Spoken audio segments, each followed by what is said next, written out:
Hey guys, so in today's video we're going to be learning the basics of scripting, and we're going to use this information to make a simple snake game. Let's first talk about variables. Variables allow us to store values within memory. For instance, I could have a variable called cake and I could store the value of 10 inside of the cake variable. Loops allow us to run code multiple times. For instance, I can make a loop by going for count equals 10, 15, do. Now there's a print function that allows us to print text to the output window. So I'm going to type in print, and inside of the print function I'm going to pass the count variable, and I'm going to press play. And here you can see that it prints out 10 to 15. Functions allow us to conveniently group code together. For instance, I can make a function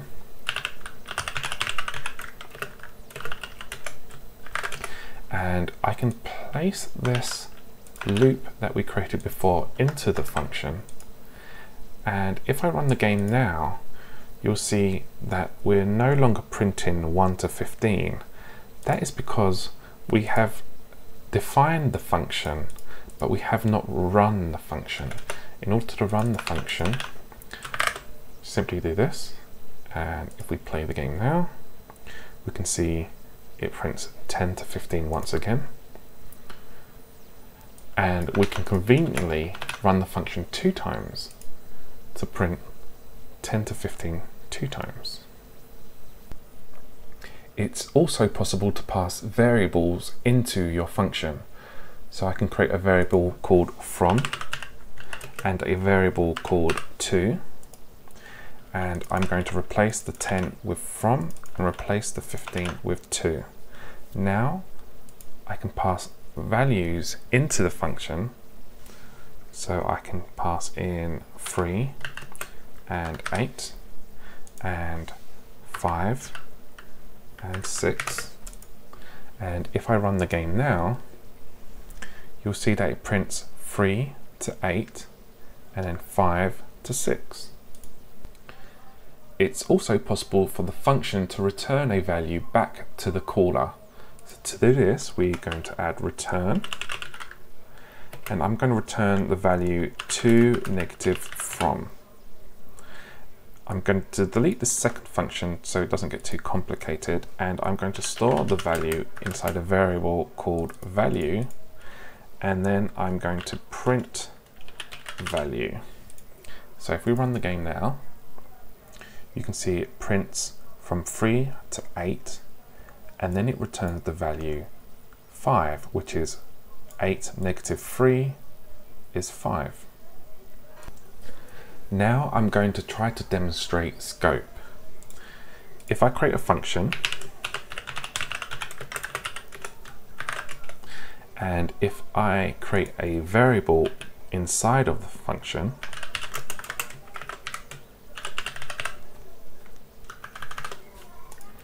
and if I call the function, and then after I've called the function, print out the variable, and let's run the game, you'll see that it prints out the correct value. So even though the variable was defined within the function, we still have access to that variable outside of the function because it's a global variable. We can change it to a local variable by typing in the keyword local before the variable name. And now you can see that we get an error saying unknown global variable. And if we run the game, you'll see that instead of printing out hello, it prints out nil. Local variables are faster than global variables, so you should always be using local variables over global variables. In order to have a local variable that we can use inside of the function and outside of the function, we want to define the local variable at the very top.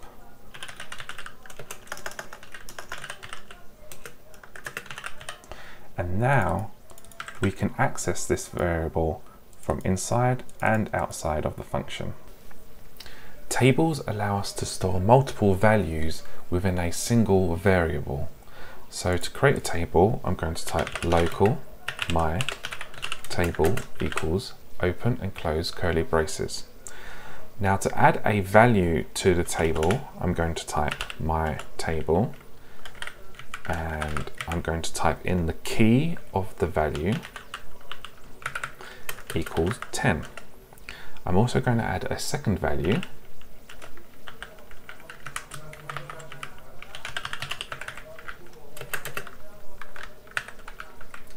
now I'm going to print out the table and run the game.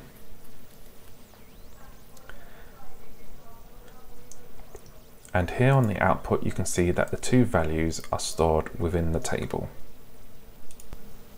It's also possible to set the values as we define the variable.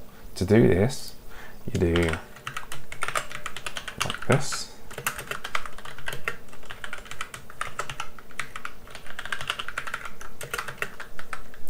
And now you can see that we've set the values as we define the variable. It's possible to use any type of value for the key of your table. For instance, I can make a function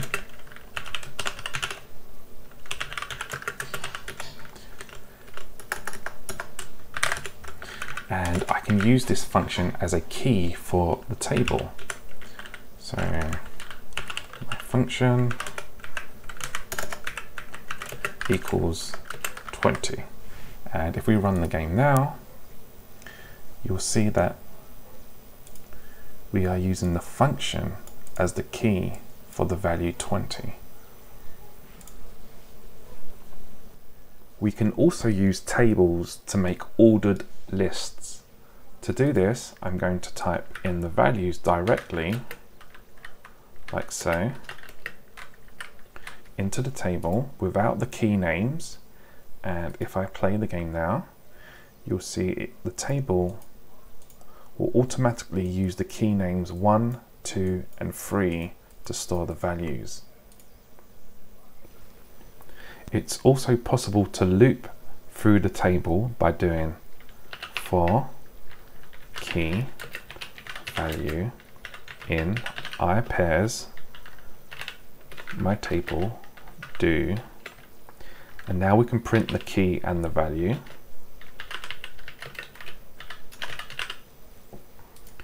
And if we play the game, you can see that it printed out the key and then the value. iPairs only works for ordered tables. So if we added a value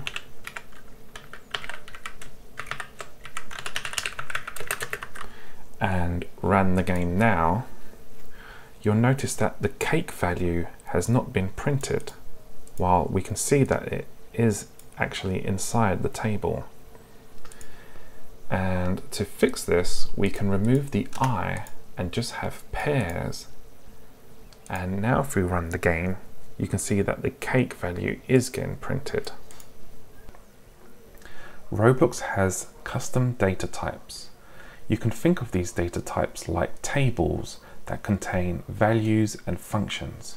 For instance, the Vector3 data type contains values x, y, and z, and functions like lerp, dot, and cross.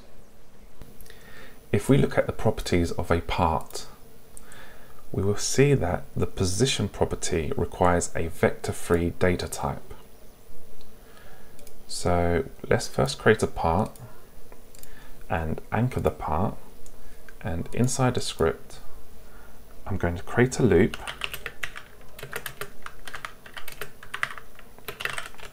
and I'm going to create a Vector3 variable,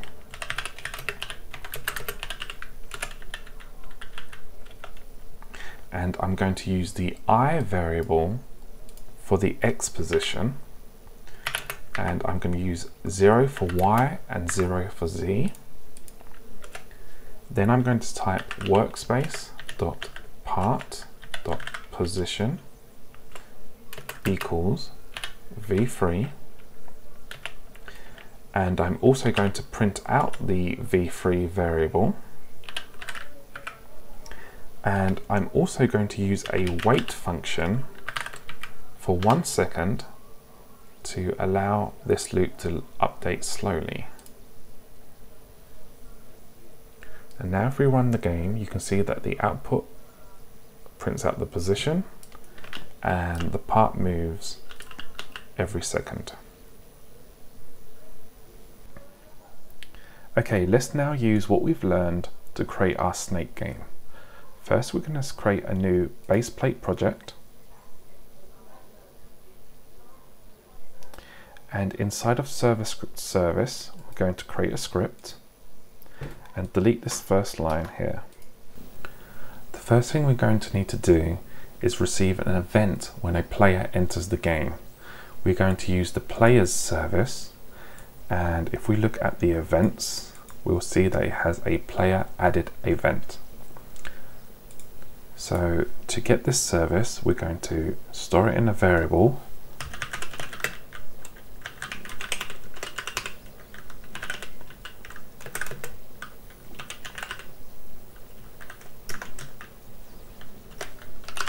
We're going to use the get service function, and we're going to assign a function to the player added event. First, we're going to create a function.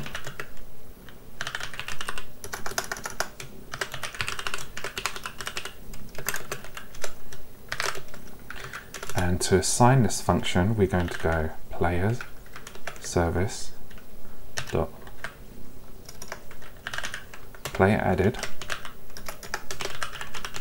connect, and we're going to pass the functions variable to the connect function.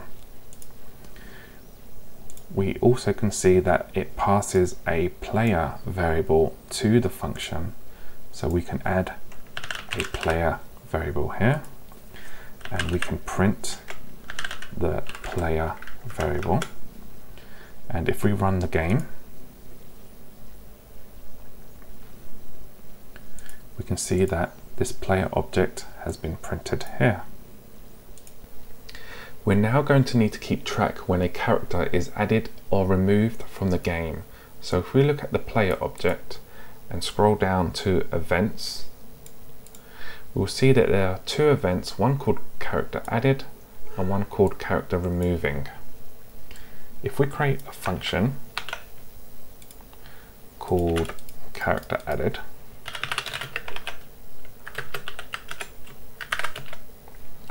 and if we also create a function called character removing,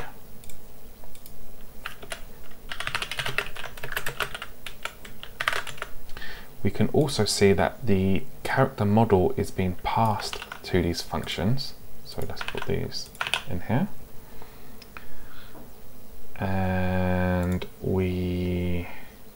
so now we need to assign these functions to the event. So we're going to get the player object here, and we're going to use the player character added event. We're going to connect the character added function to the event. We're going to do the same for the character removing event, and we're going to connect it to the character removing function. Now we're going to need to store a table for each character. To do this, I'm going to create a table called character data. And when a character is added, I'm going to create another table called data. And I'm going to store the data inside of character data. I'm going to use the character model as a key and store the data into that table. So a table is being stored into another table. And when the player is removed, we're going to set that value to nil so that it's removed from memory. Now we're going to need a loop that constantly updates the position of the snakes. To do this, we're going to use the run service, and if we go down to events, we will see that there is a heartbeat event that we can use that fires every frame after the physics simulation has completed. So to add this, we're first going to get the service,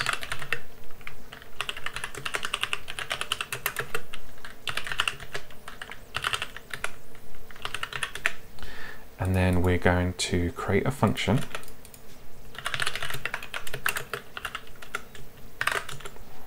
and then we're going to assign that function to the heartbeat event. So run service dot heartbeat connect, and we're going to pass in the heartbeat function. We can also see that it passes a delta time value that we can place here. Now we're going to need to keep track of when the character has moved. If we run the game and look at the character model, you'll see it has a value called primary part and is linked to the humanoid part, which is this part right here. So we're going to use that part to keep track of the position. So when the character is first added to the game, we're going to save the character's position into this data table so that we can keep track of how far the character has moved. So to do this, we're going to do data.position. So I'm going to create a key called position, and I'm going to set this key to the value of character.primary part.position. So this is going to get the position vector3 from the primary part from the character model. We're now going to loop through every character within the heartbeat loop. So to do this, we're going to do for key value in pairs character data do. Now we know that the key is always the character model, so I can rename this key variable to be called character, and we know the value is always the data, so I can rename this variable to be called data. We're now going to need to calculate how far the character has moved since we previously saved the character's position. So if we look at the Vector3 data type, we can see that it's possible to subtract one Vector3 from another Vector3 to get a new Vector3. And we can also see that there is a value called magnitude, and this returns the length of the vector. So knowing this information, what we can do is create a new variable, and I'm going to use the current character's current position negative the previously saved position. And for now, I'm just going to print the magnitude of this vector. So print v3.magnitude. And if we run the game, we can see that we currently have a magnitude of 28. And as I keep walking away, the magnitude keeps increasing. So what I'm going to do now is say if v3.magnitude less than 10, then continue. What continue does is it will skip all remaining lines in the loop and jump to the next item in the table. So if we don't continue, I want to update the data position to be the latest character position. So if we press play now, you can see it says 28 when we first log in, and as I walk it says 10. I keep walking, 10, 10. If I stay within 10 studs, it won't up, there'll be no print, but as soon as I move 10 studs, it will print. Now I'm going to compress this code so it doesn't consume so many lines. The first thing I'm going to do is replace this v3 with brackets. And then I'm going to copy and paste the subtraction into the brackets. Now I no longer need this v3 variable. And now I'm going to remove the print. I'm also going to move this continue to be on the same line as the if. Now let's create a function that allows us to create a part of the snake. So let's create a local create part equals function, and we're going to pass in the character so that we can retrieve the data table. So we can say local data equals character data character. We're now going to create the part, so we can say local part equals instance new part, and we're going to set the part shape equals enum dot part type dot bool, and we're also going to anchor the part anchored equals true.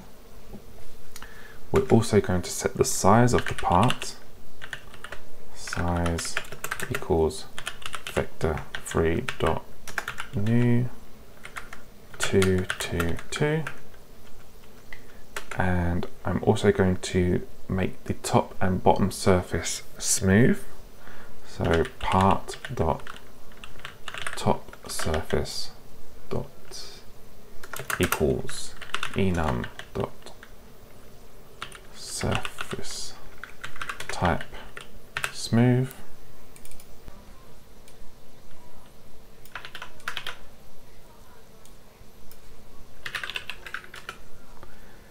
And now we're going to add this part to the parts list. So to do this, we're going to do table dot insert, and I'm going to pass in the table and pass in the value part. We also need to make sure to set the parts parent to workspace. Now what we're going to do is when the player moves 10 studs, we're going to take the part from the back of the list and move it all the way to the front of the list. So to do this, we're going to come here and we're going to say local part equals table dot remove. We're going to pass in the parts table and we're going to remove the first key. Now we're going to check to make sure that this part actually exists, because if the table is empty, this part will return nil. So I'm going to say if part equals nil, then continue, end. So this will skip the rest of the lines and move on to the next character if the first part does not exist. Now if the part does exist and we do not continue, then we're going to reinsert the part to the back of the list. So we can do this by doing this. And then once we've inserted the part to the back of the list, we're going to update the part's position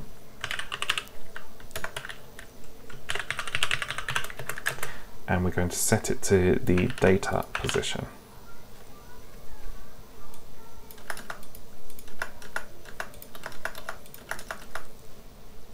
Now when the character is added, let's create a few parts so that we can test to see that it's working.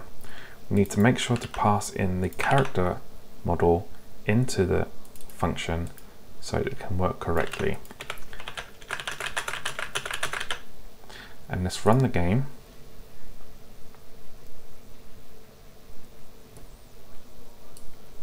And we should see that every time we move 10 studs, the part from the back gets moved to the front.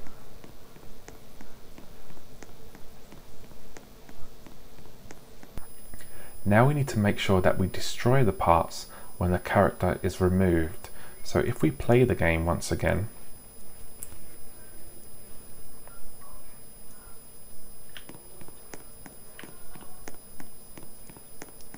and if we reset our character,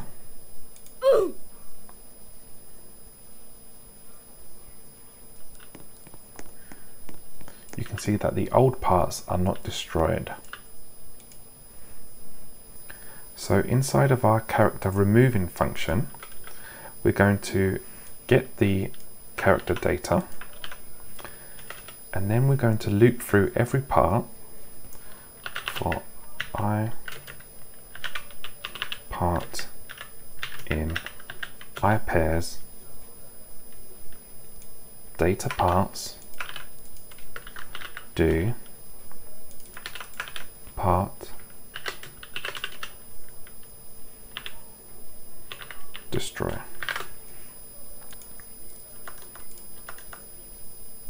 Now if we run the game,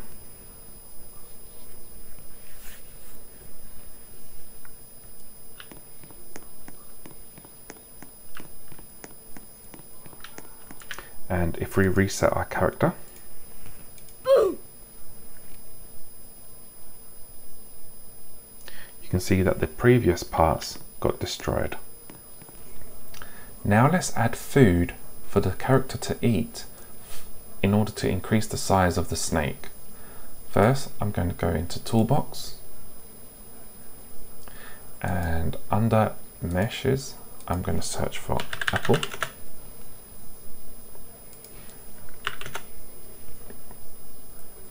And I'm going to take this apple mesh,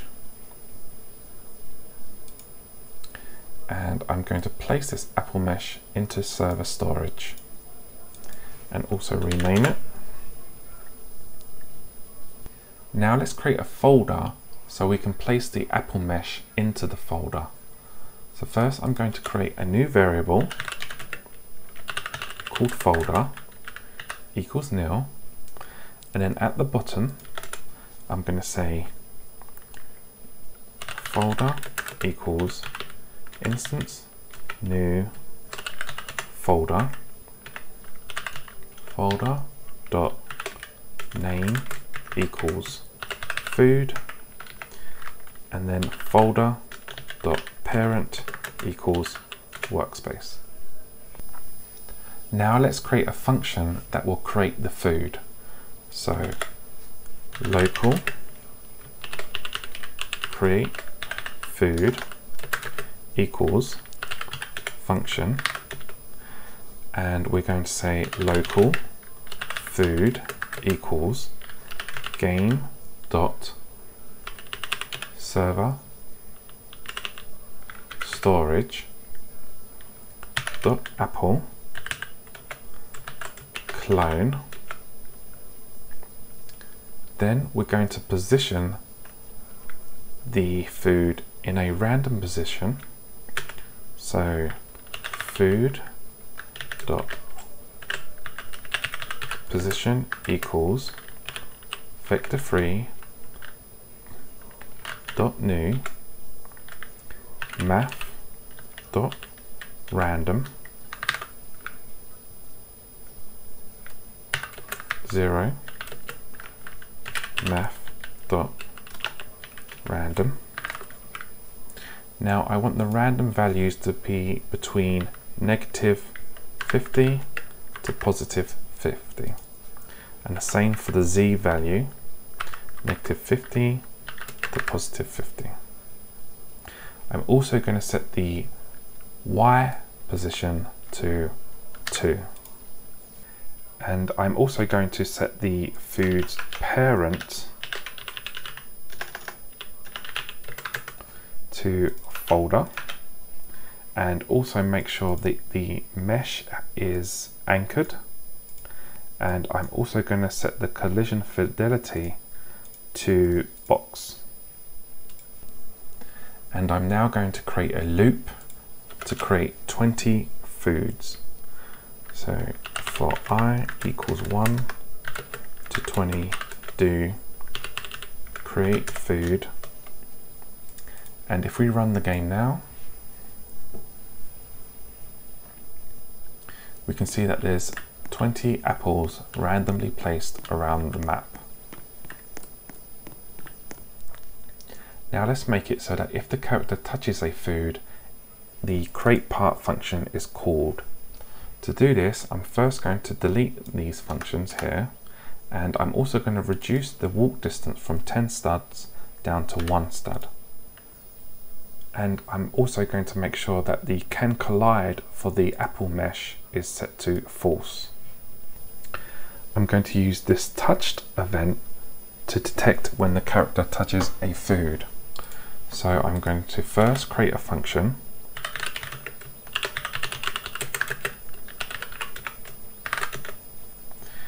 and we're going to need this other part variable,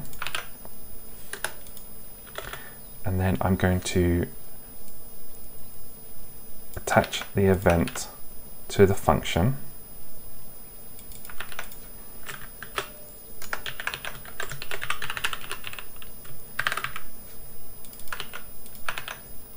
Now I need to make sure that this other part that we touch is food. So to do this, I'm going to say if other part dot parent is not equal to folder, then return. So what this return is going to do, it's going to exit out of this function early if the parent is not equal to folder. But if it is equal to folder, it will go past this if statement and continue the code underneath. So the first thing I'm going to do, if it is part of the folder, we're going to reposition the food like so, and we're also going to call the create part function, and also make sure to pass in the character model so it works correctly. And now if we run the game,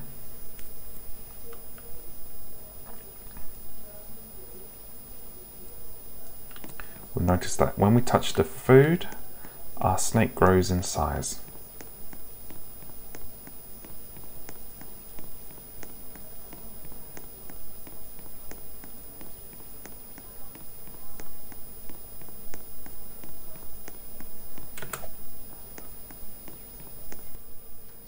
So now let's overlook the entire code. First, we're creating a variable called player service, and we're using the get service function to get the player service. We're doing the same for run service, and we're creating a variable called character data, which is equal to an empty table. We're also creating a variable called folder, which is equal to nil. We're then defining these functions, and then we're setting folder to equal to a folder instance, and we're setting the folder's name to food, and we're setting the folder's parent to workspace.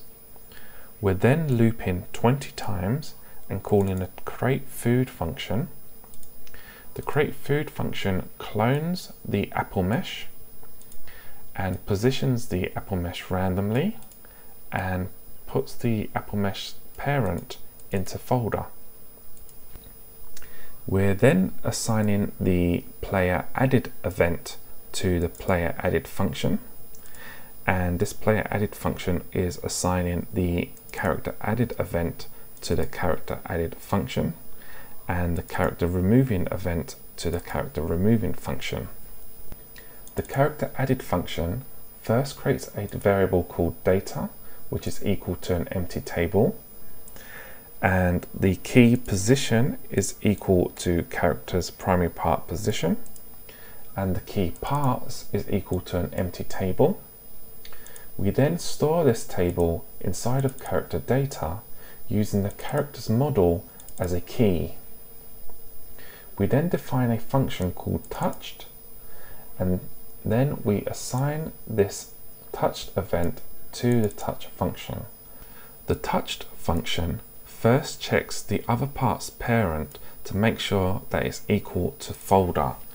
If it's not, it will return, but if it is, it will continue down to first position the part to a new random position, and then it will call the create part function, where it first gets the data table using the character data with the character key.